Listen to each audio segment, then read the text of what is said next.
Arya, how do you manage to study every day? I always get distracted. I follow a routine. I study in blocks of 45 minutes, then take a 10-minute break. That sounds hard. I sit for 10 minutes and already want to check my phone.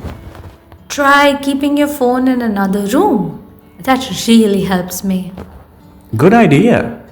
Do you study in the morning or at night? Usually in the evening after 5 p.m. I can't focus in the morning. And what about weekends? I keep it light, maybe 2 hours total so I don't burn out. That's smart.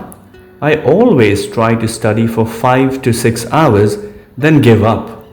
Try shorter sessions and don't aim for perfection, just progress. I'll try that. Thanks, Arya. I really needed some motivation.